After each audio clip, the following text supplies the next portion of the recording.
At 9:14 p.m. on November 3, 2022, 27-year-old Vivienne Ashford stepped into the private elevator of her Manhattan penthouse at the Marlowe, a luxury high-rise overlooking the Hudson River. She wore a long cream coat, a silk scarf, and carried a takeaway coffee from the artisanal cafe across the street. The security footage captured her smiling faintly at her phone screen.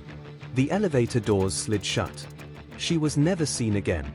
By dawn, Vivienne's 4 personal bank accounts, valued at $4.3 million, had been drained in a series of lightning-fast international transfers. Vivienne Ashford was the only child of Martin Ashford, a shipping magnate whose name was etched into the skyline via the Ashford Marine headquarters downtown. Born into money, Vivienne had grown up between private boarding schools and summers in the Hamptons. But those who knew her insisted she was kind without being naive. The Marlowe was her fortress, 43 floors of marble, glass, and security so tight that even food deliveries were scanned. Every resident had a personal elevator key card. No one entered without being logged, signed in, and seen by the doorman. She had a small but tight circle. A Michael Ashford, her estranged half-brother, angry over her controlling interest in the family trust. A Lydia Grant, her personal assistant for 5 years, fiercely loyal and fiercely private. A Vivienne Cross, a gallery owner with whom she had been rumored to be romantically involved. A Ryan Holt, the Marlowe's chief security manager, the man with access to every lock, camera, and elevator override code. When detectives from NYPD's 1st Precinct reviewed the surveillance footage, they spotted it instantly. Between Vivienne stepping into the elevator and the next recorded frame, 2 full seconds were missing from the digital feed. 2 seconds might sound trivial, but in an elevator under constant motion-triggered recording, it was impossible unless tampered with. The building's head of IT swore there had never been a data gap like that in the system's history. The backup server for the Marlowe's cameras, kept in a locked, glass-walled security room, had also been wiped clean by 10:27 p.m., less than 80 minutes after Vivienne vanished. Vivienne's penthouse on the 43rd floor was untouched. No sign of forced entry. No signs of struggle. The bed was made. Her half-empty water glass was on the nightstand. Her phone charger was plugged in, unused. The only thing missing, aside from Vivienne herself, was the silk scarf she had worn when she entered the elevator. By midnight, all her financial accounts had been drained, in transactions routed through shell companies in Panama, Singapore, and Liechtenstein.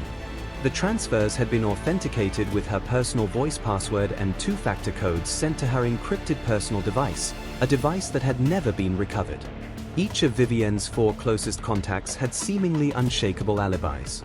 A Michael Ashford had been photographed at a private fundraiser in Palm Beach. A Lydia Grant was working late at Vivienne's corporate office, confirmed by key card logs and witnesses.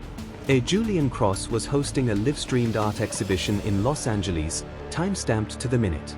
A Ryan Holt was at the front desk of the Marlowe all night, visible on camera. And yet, each had both motive and opportunity in ways that were less obvious than they appeared. 5 days after Vivienne's disappearance, her dormant Instagram account posted a single image, a grainy black and white photograph of the Hudson River at night. The caption read, "The water is quieter than you think." The post was geotagged to Battery Park, less than 2 miles from the Marlowe. NYPD traced the upload to a private server in Anchorage, Alaska, but the server had been physically destroyed before investigators arrived. A forensic engineer hired by the Ashford family discovered that the Marlowe's elevators had a side maintenance hatch, installed during construction, and only accessible with an override key and a technician's harness. If someone stopped the elevator between floors and used that hatch, they could have removed Vivienne without her ever reaching the lobby, and resumed the ride seamlessly before the missing 2 seconds were logged. But who had the skill to coordinate it? And why empty her account so quickly, as if timed to the minute? 3 months later, a repair crew working on the same elevator found a torn fragment of cream-colored silk wedged deep behind an interior panel. DNA testing confirmed it belonged to Vivienne. But there was more. Mixed in with the fibers was DNA from a man named Thomas Vega. Vega had been declared dead in 2015 after his yacht sank off the coast of Florida. His body had never been recovered. The case remains open, suspended between theory and nightmare. Some believe Vivienne staged her own disappearance, using the elevator as the perfect smokescreen.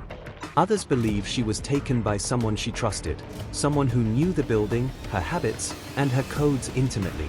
And then there are those who whisper about Thomas Vega, a man dead on paper, alive in DNA. The Hudson River keeps its secrets. And so, it seems, does the Marlowe.